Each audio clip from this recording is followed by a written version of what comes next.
बिस्मिल्लाहिर्रहमानिर्रहीम। अस्सलाम वालेकुम। खेलों की खबरों पर तबसरों और तस्वीरों से स्कोर के एक और प्रोग्राम के साथ सैयद याह्या हुसैनी आपकी खिदमत में हाजिर है। भारत के हाथों तल्ख शिकस्त के बाद पाकिस्तान ने भरपूर रद्दअमल देते हुए कमज़ोर नामीबिया को एक तरफा मुकाबले में ज़ेर करके T20 वर्ल्ड कप के सुपर 8 मरहले में अपनी जगह पक्की कर ली।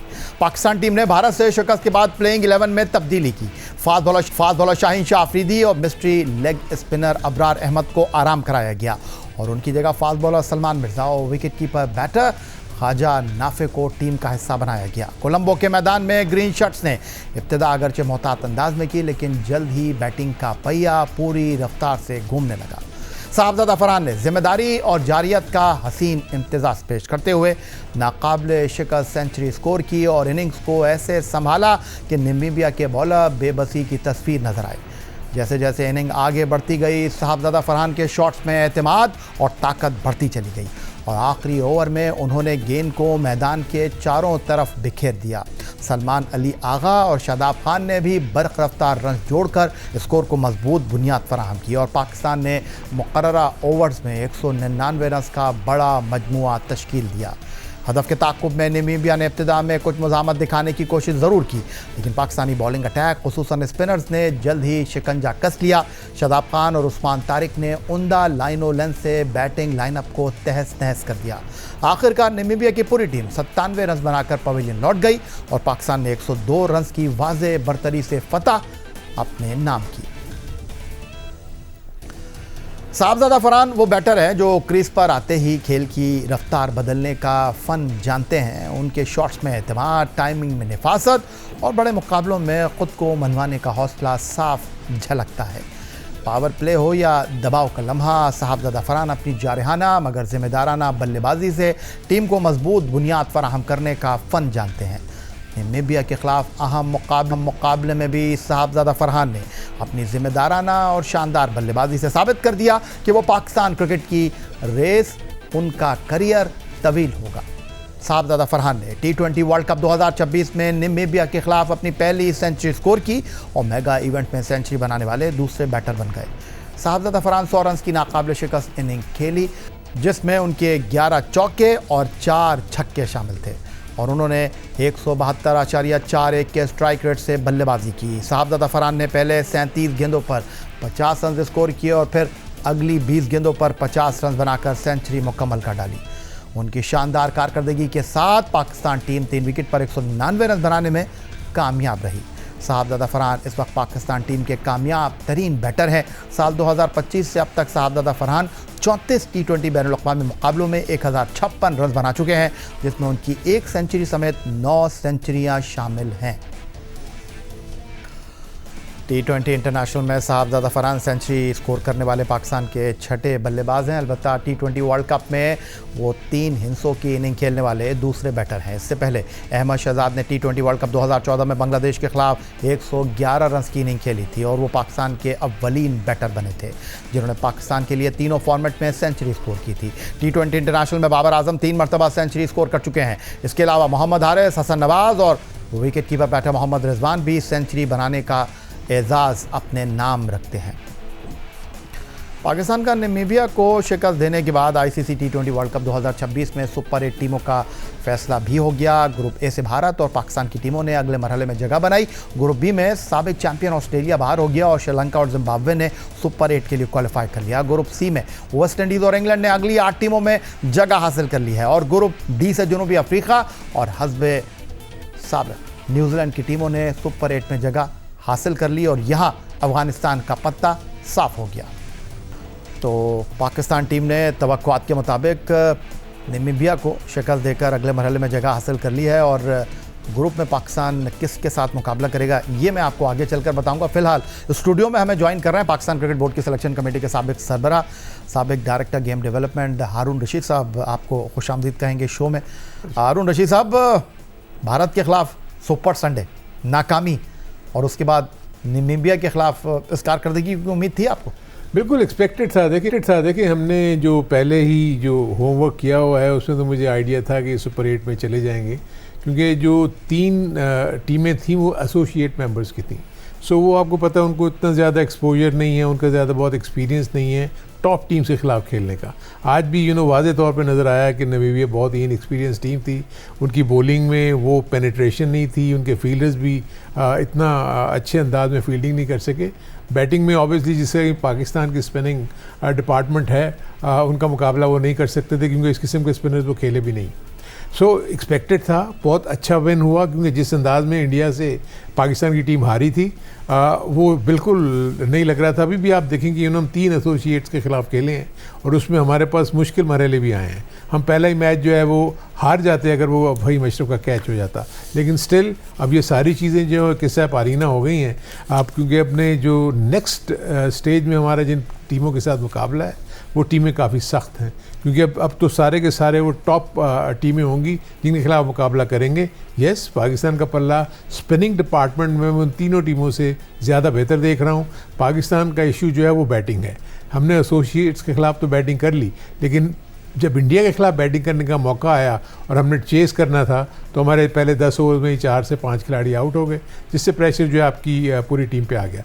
सो बैटिंग के शोबे में अगर पाकिस्तान की टीम ज़्यादा बेहतर करेगी सुपर 8 मरहले में, तो बहुत ज़्यादा चांसेस हैं कि पाकिस्तान का जो स्पिनिंग डिपार्टमेंट है वो दूसरी टीमों को मुश्किल में डाल सकता है। मैं आगे चलकर इस हवाले से आपसे डेफिनेटली बात करूंगा कि हमारा मुकाबला किन टीमों के साथ है, कब है, ये यकीनन देखने वाले जानना चाहते हैं। लेकिन जो सबसे बड़ा सवाल इस वक्त मौजूद है वो ये कि पाकिस्तान टीम के खेलने का अंदाज़, उस पर बहुत ज़्यादा तनकीद हो रही है और कुछ ऐसा तासुर कायम हो रहा है कि जनाब पूरे पाकिस्तान को जनाब क्रिकेट का पता है, नहीं पता तो हमारे कोच माइक हैसन को नहीं पता। वो देखिए रीज़न है, माइक हैसन का जो माइंडसेट है वो ज़्यादातर बिलीव करता है ऑलराउंडर्स के ऊपर। वो जिस टीम के साथ भी रहा है उसमें उसने ढूंढे हैं ऑलराउंडर्स जो कि उसको बैटिंग भी करके दे दें और बॉलिंग भी करके दें। लेकिन उसको ये अंदाज़ा होना चाहिए कि पाकिस्तान के जितने भी ऑलराउंडर्स हैं वो स्टैब्लिश्ड ऑलराउंडर्स नहीं हैं। वो एक आध मैच में रन्स करते हैं, उसके बाद उनके नंबर ऑफ फेलियर्स हो जाते हैं। वेयरएज़ में दूसरी टीमों में जितने भी मैं ऑलराउंडर्स देखता हूँ, every 3rd inning every 4th inning में उनका जो कंट्रीब्यूशन है वो उनकी टीम की जीत का ज़ामिन बनता है। वेयरएज़ पाकिस्तान में अभी तक ऐसा नहीं है। वहाँ कभी कभी देखते हैं कि एक कैमियो हो गई फहीम अशरफ की तो उसने मैच जिता दिया, उसके बाद 3 से 4 इनिंग लगातार वो फेल हो गए। फिर हम देखते हैं कि शादाब एक आध अच्छी इनिंग खेल लेता है। अभी देखें ना, जब टफ कॉम्पिटिशन आया अगेंस्ट इंडिया, टफ बॉलिंग, अच्छी फील्डिंग, तो उसके साथ आपको पता लग गया। क्योंकि देखें दूसरी टीमों के पास भी अब स्पिन बॉलर्स हैं, अब ऐसा नहीं है कि उनके पास स्पिनर्स नहीं है। सो पाकिस्तानी बॉलर्स को इशू तो स्पिनर्स के खिलाफ भी हो रहे हैं। और आपको याद होगा माजी में भी जो यहाँ सीरीज़ हुई हैं तो बाहर से आई हुई टीमें अपने जो इतने जाने पहचाने स्पिनर्स नहीं थे उनको रखते हुए भी पाकिस्तान टीम को उन्होंने शिकस्त दे के यहाँ से गए हैं। सो पाकिस्तान की बैटिंग का शोबा मजबूत होगा, रन्स करके देंगे, जो कि पार स्कोर श्रीलंका में 160-170 है। इससे ऊपर अगर आप अपने रन्स कर लेंगे तो मैं समझता हूँ कि पाकिस्तान की जो बॉलिंग है उसका मुकाबला दूसरे बैटर्स जो हैं इतनी आसानी से नहीं कर सकेंगे। अरुण रशीद साहब हमारे साथ स्टूडियो में मौजूद हैं और ब्रेक लेंगे। ब्रेक के बाद हम कोलंबो चलेंगे जहां जियो न्यूज़ के नुमाइंदे सोहेल इमरान भी मौजूद हैं और उनसे भी पूछेंगे क्या चल क्या रहा है ड्रेसिंग रूम में। आईसीसी T20 वर्ल्ड कप 2026 में पाकिस्तान क्रिकेट टीम ने सुपर 8 मरहले के लिए क्वालिफाई कर लिया है। अगरचे भारत के खिलाफ शिकस्त के बाद साबिक क्रिकेटर्स और अवामी रद्द-ए-अमल शदीद रहा, सीनियर्स को बैठाने की बात भी हुई, लेकिन नामीबिया के खिलाफ प्लेइंग 11 में तब्दीली की गई। शाहीन शाफरीदी और अबरार अहमद को आराम कराया गया। कोलंबो में जियो न्यूज़ के नुमाइंदे सोहेल इमरान हमारे साथ मौजूद हैं, उनसे जानते हैं कि अब पाकिस्तान सुपर 8 मरहले में जगह तो बना चुका है, अब टीम मैनेजमेंट क्या सोच रही है। सोहेल इमरान साहब, क्योंकि यहाँ मीडिया में ये खबरें गर्दिश कर रही थी कि सीनियर बैटर बाबर आजम, शाहीन शाफरीदी और शादाब खान को बाहर किया जा सकता है, लेकिन नामीबिया के खिलाफ सिर्फ 2 तब्दीलियाँ हुई। हैरत अंगेज़ तौर पर विकेट टेकर अबरार अहमद को बिठाया गया। आपके पास क्या इत्तलात हैं, क्या टीम मैनेजमेंट सोच रही है, क्या हमें सुपर 8 मरहले में कुछ तब्दीलियाँ देखने को मिलेंगी, ये सब कुछ चल क्या रहा है? जी यही भाई, बहुत शुक्रिया आपका। बिल्कुल ऐसे ही है, नामीबिया के खिलाफ मैच से कबल बहुत खबरें गर्दिश कर रही थी कि पाकिस्तान टीम में तब्दीलियां की जाएंगी, सीनियर खिलाड़ी को ड्रॉप भी किया जा सकता है। लेकिन हैरानकुन था कि इमरान जिनका नाम नहीं दिया जा रहा था, अगरचे उनकी कारकर्दगी इंडिया के खिलाफ मैच में अच्छी नहीं थी, उन्हें ड्रॉप किया गया और उनकी जगह पर ख्वाजा नाफिक कहले उनको शामिल किया गया। शाहीन अफरीदी की कारकर्दगी अच्छी नहीं रही थी रिसेंट पास में, खासतौर पर इंडिया के खिलाफ मैच में भी। मुझे लगता है कि उनकी नी इंजरी जो है वो उससे मुकम्मल सेहत याबी हो सके, जो उन्हें बिग बैश लीग में हुई थी और बिग बैश लीग जो उन्हें छोड़ना पड़ी थी, ये एक ऐसा उनके लिए पॉइंट ऑफ कंसर्न था। उन्हें उनका ऑब्वियस था उनका ड्रॉप होना और उनका दोबारा टीम में अब वापस आना बड़ा मुश्किल भी दिखाई दे रहा है कि एक दफ़ा अगर कोई आपका सीनियर खिलाड़ी आप चला जाए, पैच पर चला जाए, सारा खासा दुश्वार होता है क्योंकि आपके पास नसीब शाह अभी पैच पर बैठे, अगर आपने मौका देना होगा तो एक ऐसे प्लेयर को तो नहीं देखते जो कि पहले ही अपना एतमाद हासिल नहीं कर सका और उसकी जो उसको ड्रॉप करना पड़ा। सलमान मिर्जा है, अब अगर कोई कॉम्बिनेशन तब्दील करना पड़ता है तो नसीम शाह ही आएंगे। साजिद अफगान को भी ये सुनने में आया था कि शायद उन्हें जगह खाली करनी पड़े, उनकी जगह फ़खर जमान को मौका दिया जाए या थोड़ा सा और बदलाव किया जाए, लेकिन अच्छा हुआ पाकिस्तान टीम मैनेजमेंट ने साजिद अफगान को ड्रॉप नहीं किया और एक तो बड़ी शानदार सेंचुरी की पाकिस्तान की जानब से T20 वर्ल्ड कप में सेंचुरी बनाने वाले दूसरे बैटर भी बने, लेकिन उसके साथ जो दूसरे उसके पार्टनर है साइम अयूब, उनका रन्स ना करना टीम मैनेजमेंट के लिए कहते सर बना हुआ है क्योंकि उनका प्राइमरी ड्यूटी जो है वो ओपनिंग पर आकर रन्स करना, जो कि उनसे नहीं हो रहे।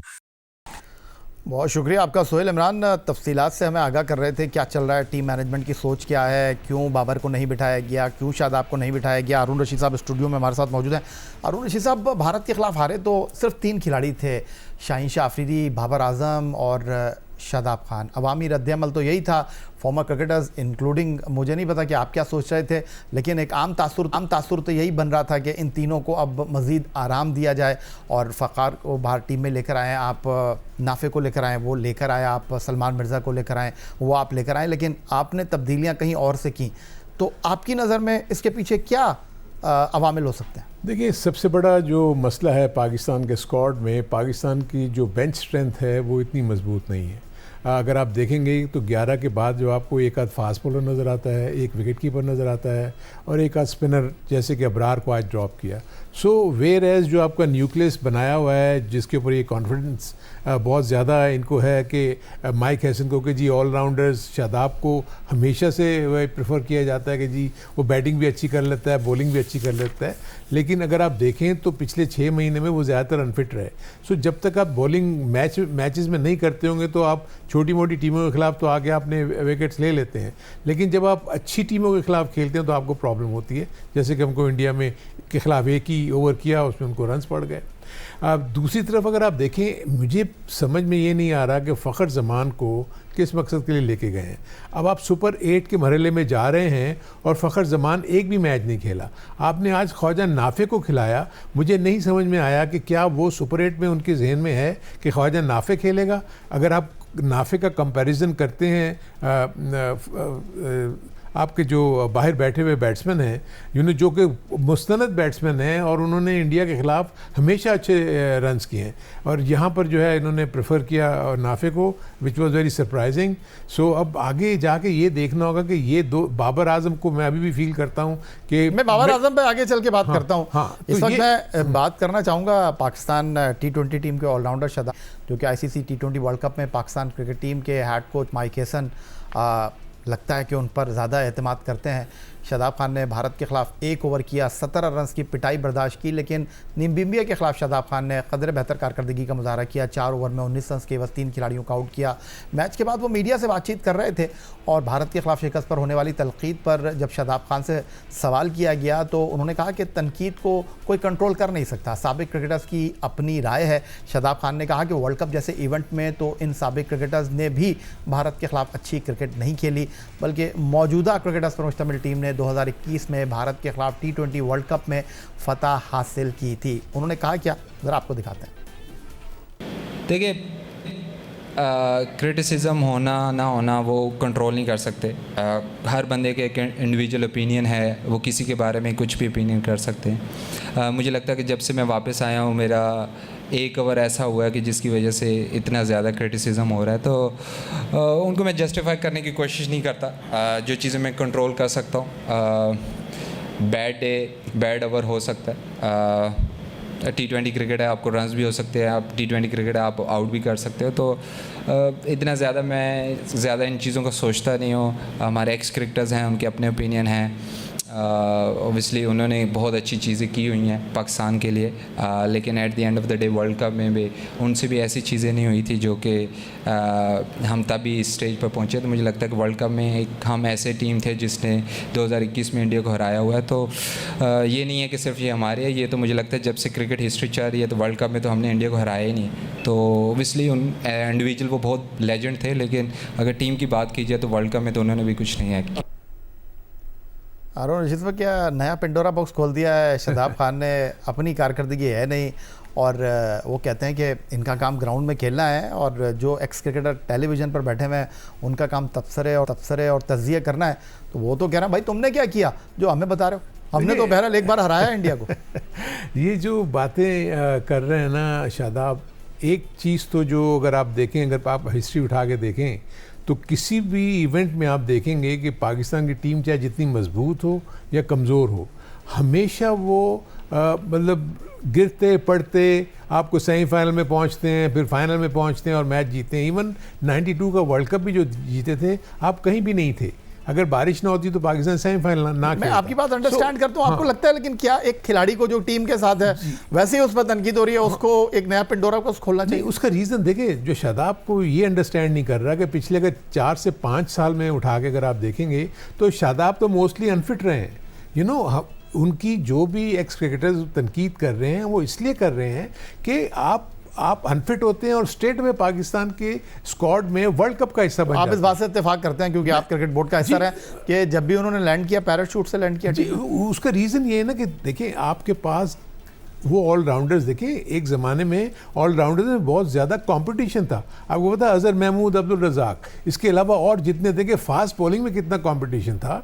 वसीम अकरम, वकार यूनुस, साकिब जावेद, जगह बनानी इनको मुश्किल होती थी। वेयरएज यहाँ पर तो आपका कोई कंपेटिटर ही नहीं। ओवर तो मेरा खराब हुआ है और क्या। हाँ, वो ये कह रहे हैं कि एक ही ओवर मेरा खराब हुआ है, लेकिन आप ये देखें दूसरी तरफ अगर आप देखें तो अबरार अगर रिसेंट अगर उसकी परफॉर्मेंसेस देखें तो उसकी बहुत बेहतर परफॉर्मेंस है एज़ कम्पेयर टू शादाब का जो प्लस पॉइंट है वो ये है कि he is a good fielder और बैटर अच्छा है, क्योंकि अबरार बैटिंग इतनी अच्छी नहीं करता। आई थिंक यही वो रीज़न है कि माइक हैसन, क्योंकि मेरा ख्याल इस्लामाबाद यूनाइटेड में भी वो उसके साथ रहे हुए हैं तो बहुत ज़्यादा उनके ऊपर कॉन्फिडेंस रहता है। आई थिंक ये अच्छी बात है, लेकिन आई थिंक इनको अपनी कारकर्दगी के ऊपर ज़्यादा बात करनी चाहिए बजाय इसके कि उन क्रिकेटर, ठीक है उनकी परफॉर्मेंसेज कभी अच्छी भी हुई होंगी कभी बुरी भी हुई होंगी, लेकिन इस वक्त तो हम इस वक्त हाजिर की बात कर रहे हैं ना। जस्टिफिकेशन है सर ये शादाब खान की कि नहीं जीते तो वो कह रहे हैं भाई पहले कौन सा जीते थे, तो आप जो बात कर रहे हो। नहीं, ये जस्टिफिकेशन नहीं है। हम तो कहते हैं कि हर दफ़ा जब भी पाकिस्तान की टीम उतरती है पूरी की पूरी कौम, बल्कि जो फैंस हैं वो तो ये उम्मीदें लगा के रखते हैं कि हम जीतेंगे।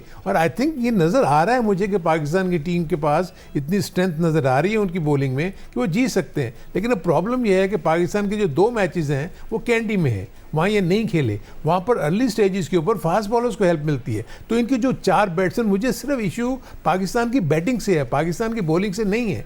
पाकिस्तान की जो बैटिंग है वो ब्रिटल है।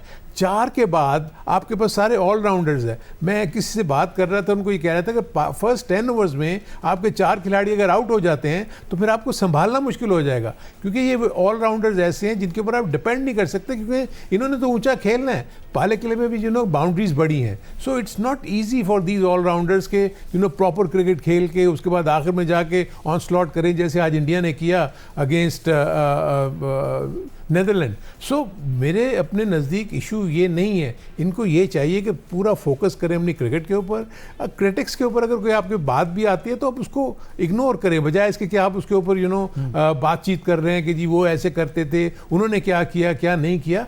इस वक्त तो आपने जॉब करना है ना, आप वर्ल्ड कप के टीम का हिस्सा हैं, आप उसको अच्छा करके दिखाएं और पाकिस्तान को कामयाबियां दिलाने में अपना कंट्रीब्यूशन करें। देखिए अभी भी आप देखें कि एसोसिएट्स के खिलाफ आपकी परफॉर्मेंस आज भी ब्रिटल थी। मेरे नज़र में आपने बहुत कॉम्पैक्ट परफॉर्मेंस नहीं दी। आप लकी थे कि आज फरहान आउट नहीं हुए शुरू में, क्योंकि उनको फील्ड प्लेसमेंट का आइडिया नहीं था, उनको पता नहीं था कि कैसे अटैक करना है फरहान पे। फरहान को आप देखिएगा अगले मैचेस में उसके ऊपर बाउंसर्स होंगे। सो बहुत सारी चीज़ें जो हैं वो इनको अपनी तैयारी करनी चाहिए। मेरे अपने नज़दीक इनको ये इस किस्म की बातें, और ख़ास तौर पर एक्स क्रिकेटर्स देखें जो भी बैठा हुआ है, इट्स नॉट दैट कि पाकिस्तानी क्रिकेटर्स ही बैठे हुए हैं, दुनिया भर में इंडियन के फॉर्मर क्रिकेटर्स चैनल्स पे बैठे हुए हैं हैं, ऑस्ट्रेलियन फॉर्मर क्रिकेटर्स चैनल पे बैठे हुए हैं, वो भी अपनी यही बातें कर रहे हैं। नासिर हुसैन वगैरह जितने भी बात कर रहे हैं वो सब यही कह रहे हैं। रिकी पॉन्टिंग भी यही कह रहा है कि पाकिस्तान की क्रिकेट जो है उसमें मुझे ना बैटिंग में डेप्थ नज़र आती है, बस वो लकीली जीत जाते हैं। और इट्स अ फैक्ट कि हमें बहुत ज़्यादा हद तक लक का साथ हमारा होता है, हम जीतते चले जाते हैं, क्योंकि हमारी स्ट्रेंथ वो नहीं है। देखें ना, अब 2-2 T20 खेल के आप पाकिस्तान की टीम का हिस्सा बने हुए हैं, किसी ने 5 मैचेस खेले हुए पाकिस्तान टीम का हिस्सा बना हुआ है। उसके बरक्स जब दूसरी टीमें हैं उनके पीछे नंबर ऑफ मैचेस लगे हुए हैं, उनको एक्सपोजर है, क्योंकि आप उन सिनेरियोज में जाके खेल के आप तैयार होते हैं। आपने तो उन सिनेरियोज में खेला ही नहीं है, आप तो स्ट्रेट अवे जो है ना, वो जैसे आपने कहा कि पैराशूट के जरिए आप आ जाते हैं, स्ट्रेट अवे आप पाकिस्तान की टीम में आ जाते हैं, बगैर खेले हुए आप पाकिस्तान की टीम में आते हैं। तो इसलिए कि आप तैयार नहीं है, इसलिए आपकी परफॉर्मेंस नहीं होती। पाकिस्तान के former chief selector test batsman साहब स्टूडियो में हमारे साथ मौजूद हैं। पाकिस्तान ने नामीबिया को शिकस्त देकर आईसीसी T20 वर्ल्ड कप के सुपर 8 मरहले में रसाई तो हासिल कर ली, और इस कामयाबी में साहबजादा फरहान की जारहाना सेंचुरी, सलमान अली आगा की पुरएतमाद बल्लेबाजी, उस्मान तारिक की जादुई स्पिन और शादाब खान की कारकर्दगी नुमाया रही। मगर इस रोशन फतह के पस मंज़र में एक अहम सवाल भी सर उठाने लगा है, और वो सवाल पाकिस्तान के सबसे तजुर्बेकार बल्लेबाज बाबर आजम के किरदार और फॉर्म से मुताल्लिक है। टूर्नामेंट से पहले ही टीम मैनेजमेंट ने एक बड़ा फैसला करते हुए बाबर आजम की बैटिंग पोजीशन तब्दील की और सलमान अली आगा को 1 डाउन भेजने का सिलसिला शुरू किया।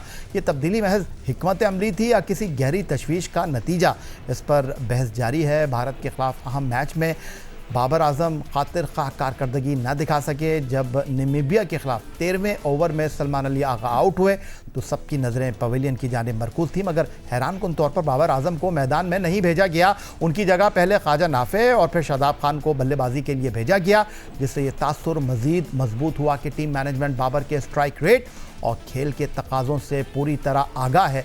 बाज़ाहिर ये फैसला मैच की सूरत हाल के मुताबिक किया गया, मगर इसने कई सवालात को जन्म दे दिया है कि आया टीम अब नए कॉम्बिनेशन की जानिब बढ़ रही है। भारत के खिलाफ शिकस्त के बाद ऐसी इत्तलात भी सामने आई कि बाद सीनियर खिलाड़ियों, जिनमें बाबर आजम भी शामिल हैं, को बेंच पर बिठाकर फ़खर जमान को मौका देने पर गौर किया जा रहा है। अगरचे ये खबरें अब तक दुरुस्त साबित होती नज़र नहीं आ रही, ताहम इतना ज़रूर है कि मौजूदा टीम में कारकर्दगी ही सबसे बड़ी पहचान बन चुकी है। यूँ एक जानिब पाकिस्तान सुपर 8 में पहुँच चुका है, मगर दूसरी जानिब टीम के सबसे बड़े नाम के गिर्द बहस का दायरा तंग होता जा रहा है। आने वाले मुकाबलों में बाबर आजम का रद्द-ए-अमल और कारकर्दगी ही इस बहस को हतमी जवाब फराहम कर सकेगी। हमारे साथ स्टूडियो में मौजूद हैं पाकिस्तान के former test cricketer chief selector Haroon Rashid sahab. Haroon Rashid साहब, जो बाबर आजम के साथ हो रहा है, मैं तो ये कहना चाहूँगा कि ये नवश्ता दीवार है, लेकिन मैं आपसे जो जानना चाहूँगा कि हम अगर बात करते हैं बाबर आजम को जिस तरह प्रेजेंट किया गया, उनकी कारकर्दगी, उनके रिकॉर्ड्स अपनी जगह मौजूद हैं।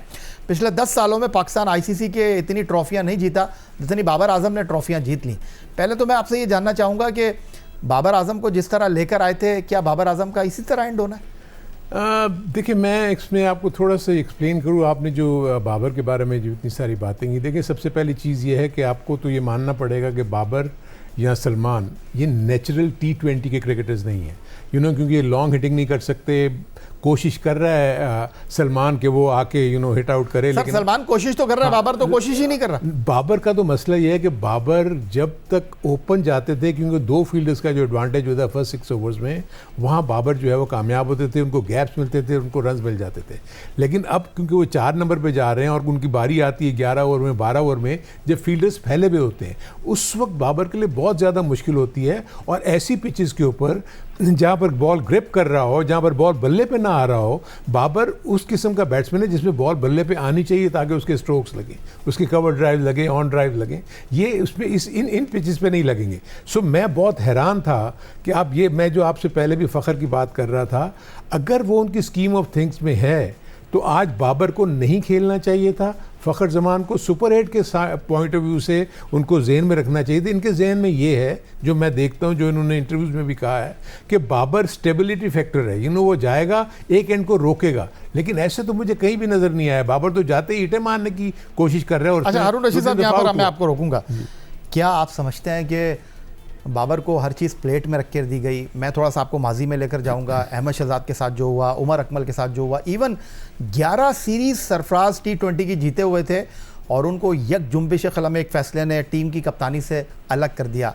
लेकिन बाबर जिन लोगों के साथ खेले वो अपनी मर्जी के माहौल में खेले। अब जब पहली मर्तबा उन पे प्रेशर आया है, वो प्रेशर संभाल ही नहीं पा रहे हैं। नहीं बिल्कुल नहीं संभाल। एक्चुअली देखें, हम तो एज क्रिकेटर और कोचेस हम बॉडी लैंग्वेज से पता कर सकते हैं कि कौन क्या कर रहा है क्या नहीं कर रहा है। बाबर की जो बॉडी लैंग्वेज है उसमें वो कॉन्फिडेंस, आप अगर अभी की उनकी अगर वो उठा के देखें और जब वो फॉर्म में थे, उन दोनों का मुआवजा कर लें, अगर उनको पैकेज आप बना के दें स्प्लिट स्क्रीन के ऊपर, आपको साफ पता लगेगा कि बाबर इस वक्त डाउन है, उसका कॉन्फिडेंस बिल्कुल शैटर है। क्योंकि देखिए वहाँ नंबर 1 बैट्समैन खेलता था, कप्तान था, ओपन जाया करता था और उसके बाद वो रन्स भी करता था, ठीक है, उसका स्ट्राइक रेट नहीं था। जबरदस्ती खिला रहे हैं बाबर को सर। इस वक्त मेरे नज़दीक बाबर की जगह नहीं मुझे कहीं भी नजर आ रही थी।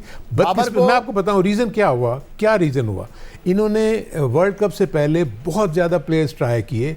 इरफानुल्लाह नियाज़ी ट्राई किया, हसन नवाज़ ट्राई किया, खुशदिल शाह ट्राई किया, और बहुत सारे ऐसे क्रिकेटर, अब्दुल समद ट्राई किया। लेकिन बदकिस्मती से वो उनमें से कोई भी ऐसा प्लेयर जिनका स्ट्राइक रेट बहुत अच्छा था, इंटरनेशनल लेवल के ऊपर जाके अपने आप को नहीं मनवा सके। जब वो प्लेयर्स काम नहीं कर सके तो उन्होंने कहा हमें एक्सपीरियंस लेके जाना चाहिए। इन्होंने एक्सपीरियंस की वजह से बाबर को अपने साथ रखा और रिजवान को उन्होंने ड्रॉप कर दिया और उसकी जगह पर उस्मान और नाफे को ले आए। जो मैं फील करता हूँ अगर बाबर हिस्सा बन सकता था टीम का एक्सपीरियंस के पॉइंट ऑफ व्यू से, तो रिजवान भी बन सकता था। मैं आपसे हारून रशीद साहब एक बात आपके सामने रखना चाहूँगा। दुनिया में क्रिकेटर्स मौजूद हैं, विराट कोहली ने अपना नंबर चेंज किया, वो तो नहीं हिले। आप केन विलियमसन की बात करें, उन्होंने अपना नंबर चेंज किया, वो तो टीम में मौजूद हैं। एडम मार्करम को आप ले लें, जो जनूबी अफ्रीका के कप्तान हैं, वो आपके सामने मौजूद हैं। क्वांटन डे कॉक रिटायरमेंट लेकर वापस आए हैं, लग ही नहीं रहा कि उनकी इंटरनेशनल क्रिकेट में कोई गैप आया है। आप इस बात से इत्तेफाक करते हैं कि माजी में रमीज़ हसन राजा, एहसान मानी के क्रिकेट बोर्ड ने जिस तरह बाबर आजम को पाकिस्तान क्रिकेट का हिस्सा बनाया, वो क्वेश्चन उनको आगे आने वाले क्रिकेट बोर्ड ने, कम से कम मौजूदा क्रिकेट बोर्ड ने तो नहीं दिया, और यही बाबर आजम की तबाही, यही बाबर आजम के करियर में डिप का सबब बना है।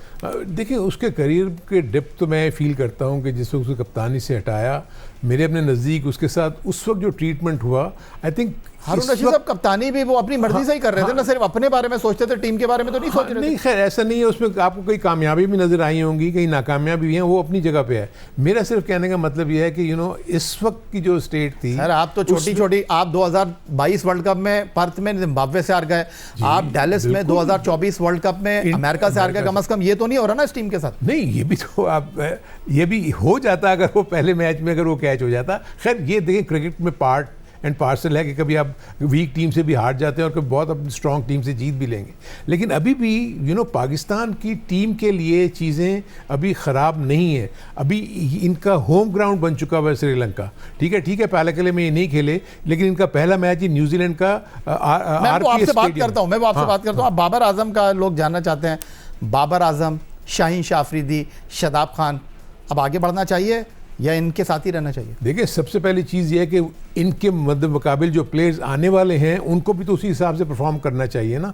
वो उस हिसाब से परफॉर्म नहीं करते तो मजबूरन दोबारा उनको वापस जो 10 साल में कुछ नहीं कर सके, आप 10 मैचों में उम्मीद कर रहे हैं? नहीं, मैं उन प्लेयर्स की बात कर रहा हूँ जो इनकी पोजीशंस लेंगे। आप उनको भी तो देखें ना कि उनको भी तो अच्छे खासे पीछे मौके दिए, शाहीन के साथ भेजा, पाकिस्तान टीम के साथ भेजा, इसीलिए भेजा, बाबर को ड्रॉप भी किया कि ये इनमें से कोई ना कोई लड़का जो है वो कोई अच्छा कर दे जिसका स्ट्राइक रेट भी अच्छा हो और वो इंटरनेशनल लेवल के ऊपर अपने आप को मनवा सके। लेकिन मैं अभी भी फील करता हूँ कि T20 में बाबर आजम की जगह नहीं, बाबर आजम की जगह नहीं बनती। हारून रशीद साहब, चूंकि आप पाकिस्तान क्रिकेट बोर्ड के थिंक टैंक का हिस्सा रहे हैं, अंदर की बानी कहानी आपको पता है, मैं पूछना नहीं चाहूँगा, लेकिन आजकल गुफ्तगू हो रही है कि जी माइक हैसन साहब जो हैं वो डोमिनेट कर रहे हैं। मैं आपके सामने एक सवाल रखूंगा, Jeff Lawson, Dave Whatmore, Mickey Arthur, Grant Bradburn, मैं आपसे ये जानना चाहता हूँ कि ये भी तो यही कर रहे थे, माइक हैसन कुछ अलग तो नहीं कर रहे? Even Gary Kirsten, Jason Gillespie वो भी आए, जो बाहर से आएगा वो तो अपनी मर्जी की टीम बनाएगा। नहीं, अपनी मर्जी की टीम वो नहीं बनाएगा। देखें एक फ़र्क आपको अपने जहन में रखना होता है कि जो कोच और कैप्टन मिल के स्ट्रेटजी बनाते हैं, उसके बाद कुछ सीनियर प्लेयर्स को भी अपनी उसमें स्ट्रेटजी में शामिल कर लेते हैं। यहाँ पर क्योंकि मैं तो इतना ज़्यादा मेरा इंटरेक्शन इनके साथ नहीं है, लेकिन माइक हैसन का जो मैं रोल देख रहा हूँ यहाँ तो उसको बहुत ज़्यादा पावर्स दी गई हैं। मैंने जिस अंदाज में तो ये पावर माजरत के साथ माजी में मिक्की को, ब्रैडबर्न को, जेफ लॉसन को, डेव वॉटमोर को नहीं मिली थी। लेकिन देखें एक चीज़ आप फ़र्क देखें कि मिक्की के साथ जो कैप्टन था सरफराज बहुत समझ समझदार कैप्टन था, ठीक है, इसलिए मिकी के साथ उसकी जो कोऑर्डिनेशन थी बहुत अच्छी थी। वेयरएज यहाँ मैं देख रहा हूँ कि माइक हैसन रिमोट कंट्रोल कप्तानी कर रहा है बाहर से बैठ के, which is very very surprising. India के खिलाफ आपका एस बॉलर जो है 11वें ओवर में बॉलिंग करने आता है, इसलिए कि वो प्लान पहले से बना हुआ था। कैप्टन वो होते हैं जो ऑन द स्पॉट अपने डिसीजन लेते हैं। वेयर एज के अगर सलमान अली आगा देख रहे थे कि ईशान किशन जब हिटे मारने लगा तो अपने एस बॉलर को फौरन लेके आते हैं ना। दुनिया भर में इसी तरह होता है और आप अपनी बॉलिंग की स्ट्रेंथ के ऊपर खेलते हैं। आपके जो 4 मेन बॉलर्स हैं जो आपको विकेट लेके देंगे उनको आप तो पहले बॉलिंग देंगे ना। मेरे पास अगर 4 ऐसे स्पिनर मौजूद हैं जो मुझे हर वक्त विकेट लेके दे सकते हैं, मैं कैसे किसी नॉन रेगुलर बॉलर को पहले बॉलिंग दूंगा? मैं तो पहले उनको बॉलिंग दूंगा ताकि वो अगर पिटेंगे फिर मैं किसी नॉन रेगुलर बॉलर को लेकर आऊंगा। यहां मैं ये देख रहा हूं कि पहले से प्लान करके जाते हैं कि जी पहला ओवर सलमान आगा करेगा और 11वें ओवर के बाद जो है वो आपका उस्मान तारिक आएगा। ठीक हो गया, ठीक हो गया। ये नहीं, अब आगे देखते हैं जी। पाकिस्तान सुपर 8 में तो पहुंच गया है और पाकिस्तान क्रिकेट मरहले में इंग्लैंड, न्यूजीलैंड और मेज़बान श्रीलंका का चैलेंज दरपेश है। ग्रीनचर्च 21 फरवरी को न्यूजीलैंड के खिलाफ कोलंबो के प्रेमदासा क्रिकेट स्टेडियम में एक्शन में होंगे। सुपर 8 का अगला मैच इंग्लैंड के खिलाफ कैंडी के पाले किले स्टेडियम में साबिक चैंपियन से होगा और सुपर 8 का आखिरी मैच मेज़बान श्रीलंका से भी पाकिस्तान टीम पाले किले स्टेडियम में ही 28 फरवरी को खेलेगी। टूर्नामेंट के कवानीन के मुताबिक इब्तदाई मरहले के कोई भी पॉइंट और रन रेट सुपर 8 में शामिल नहीं होगा, यानी तमाम टीमें 0 पॉइंट और नेट रन रेट से सुपर 8 का आगाज़ करेंगी। पाकिस्तान समेत सुपर 8 में पहुंचने वाली 8 टीमों ने ICC T20 वर्ल्ड कप 2028 के लिए भी क्वालिफाई कर लिया है। अरुण रशीद साहब, प्रेमदासा वही मैदान जहां भारत से हम खेले थे और न्यूजीलैंड की टीम इस टूर्नामेंट में जनूबी अफ्रीका से हारी हुई है और ग्रुप ऑफ डेथ जो था ग्रुप डी, वहां इन्होंने अफ़गानिस्तान को हराया, वहां इन्होंने उम्दा कारकर्दगी का मुजाहरा किया। आपको लगता है ये जो हमारा स्पिन फैक्टर है वो इस मैच में हमें कारगर होगा? देखिए, इसमें टॉस बड़ा इंपॉर्टेंट रोल प्ले करेगा। उसका रीज़न ये है कि पहले बैटिंग करना बहुत ज़रूरी है, क्योंकि हमने जब भी देखा कि प्रेमदासा में अबाउट 60 to 70% जो हिस्ट्री बताती है कि वो पहले बैटिंग करने वाले टीमें जीती हैं। उसका रीज़न ये है कि ये पिच जो है ना आहिस्ता आहिस्ता और ख़राब होती चली जाती है। श्रीलंका में इश्यूज़ यही हैं कि शुरू में आपको थोड़ी सी बैटिंग के लिए वो साजगार नज़र आती है। तो मैं न्यूजीलैंड को नहीं समझू ना सर कि पाकिस्तान जीत गया फिर न्यूजीलैंड से। नहीं, न्यूजीलैंड का सबसे बड़ा देखें, न्यूजीलैंड के पास अगर आप देखेंगे स्पिनिंग डिपार्टमेंट में उनके पास सिवाय मिचेल सेंटनर और अभी तक उन्होंने सोदी को नहीं खिलाया। अब उनका जो रोल ये है वो रिची रविंद्रा भी है सर उनके पास। हाँ? रिची रविंद्रा भी है उनके पास। वो रविंद्रा, लेकिन वो पार्ट टाइम बॉलर है। वो जैसे हमारे यहाँ पर ये पार्ट टाइम मेन बॉलर उनके सेंटनर ही है। उनका मेन बॉलर सेंटनर है, फिर वो फिलिप से बॉलिंग कराते हैं, हालांकि फिर रेगुलर ऑफ स्पिनर नहीं है। ब्रेसवेल उनके रेगुलर ऑफ स्पिनर हैं। सो अब उनके लिए इशू ये है कि क्योंकि वो अपनी ज़्यादातर फास्ट बॉलिंग के ऊपर इंहिसार करते हैं कि उनके क्योंकि तेज़ बॉलर हैं, बाउंसर भी करते हैं, यॉर्कर्स भी बड़ी अच्छी करते हैं। सो उनके यहाँ मिक्स बैग ही होगा। मैं नहीं फील करता कि शायद वो सोदी को खिलाएंगे। अगर वो ये सोडी को खिलाते हैं तो फिर शायद उनकी बॉलिंग। लेकिन आप ये कह रहे हैं कि प्रेमदासा में जी पाकिस्तान टीम जीत सकती है और पाले खेले में जो इंग्लैंड और श्रीलंका से हमारे मैच है, 2 में से 1 जीते अगले मरहले में, वहाँ इशू डेफिनेटली होगा क्योंकि वहाँ फास्ट बॉलर। कौन सा मुश्किल है, इंग्लैंड मुश्किल है या श्रीलंका? श्रीलंका का तो देखिए होम ग्राउंड है, श्रीलंका का तो एडवांटेज हर हाल में ही होना चाहिए। उनके साथ बदकिस्मती ये हुई कि हजारंगा उनके अनफिट हो गए जो उनके मेन बॉलर थे, तो इसलिए श्रीलंका को तो डेंट पड़ा हुआ है ऑलरेडी। उनकी बॉलिंग में ऐसे स्पिनर्स नहीं मौजूद हैं जो हजारंगा की तरह का आपको आउट करके दे दें। तो पाकिस्तान के चांसेस मुझे नजर आ रहे हैं। लास्ट 4 में आप पाकिस्तान को देख रहे हैं? मैं देख रहा हूँ लास्ट 4 में पाकिस्तान में, अगर प्रोवाइडेड इन्होंने अपने कार्ड्स ठीक तो ये जो सर तनकीद हो रही है, कह रहे हैं इसको नहीं खिलाया उसको नहीं खिलाया, इस टीम में तो दम ही नहीं है, तो अब सेमीफाइनल में ये टीम पहुंच जाएगी फिर क्या होगा? नहीं, देखिए पहुंच भी सकती है, आपको नहीं पता कि फाइनल में भी। आप देखिए क्रिकेट में आप उस वक्त तक बाहर नहीं होते जब तक कि आपकी लास्ट बॉल ना हो जाए। सो मैं तो हमेशा से ऑप्टिमिस्टिक रहूँगा कि पाकिस्तान के पास जो बॉलिंग की स्ट्रेंथ है ना वो उन कंडीशंस के लिए सूटेबल है। और जब उन कंडीशन के लिए सूटेबल है और पाकिस्तान के बैटर्स जो हैं अगर वो रन्स कर दें enough runs on the board, तो मैं फील करता हूँ कि वो तंग कर सकते हैं दूसरी टीमों। बेहतरीन हो गया जी। अपने वसी तजुर्बे और मुशाहिदे की रोशनी में अरुण रशीद साहब कहते हैं कि घबराने की ज़रूरत नहीं है। और मैं जो टीमें हमारे साथ हैं, न्यूजीलैंड, इंग्लैंड और श्रीलंका, पाकिस्तान टीम इन टीमों को हराने की अहलियत रखती है। और अरुण रशीद साहब कहते हैं कि ये पाकिस्तान टीम को सेमीफाइनल वाले जहाज़ में बैठता हुआ देख रहे हैं। तो इसी अच्छी स्टोरी और हारून रशीद के ऐसी शानदार तज़िये पर आज का प्रोग्राम समेटते हुए आपसे इजाज़त चाहेंगे। बहुत शुक्रिया हारून रशीद साहब आपका, और तमाम हमारे देखने वालों को माह रमज़ानुल मुबारक की बहुत बहुत मुबारकबाद। हमारी आपसे मुलाकात माह रमज़ानुल मुबारक में जियो न्यूज़ की स्क्रीन पर सुबह 10 बजे होगी। सैयद याह्या हुसैन को स्कोर की पूरी टीम के साथ इस दुआ, इस उम्मीद, इस तवक्को के साथ अगले प्रोग्राम तक के लिए इजाज़त दीजिए कि पाकिस्तान में खेल और खिलाड़ी तरक्की करते रहें। अल्लाह हाफ़िज़। पाकिस्तान जिंदाबाद।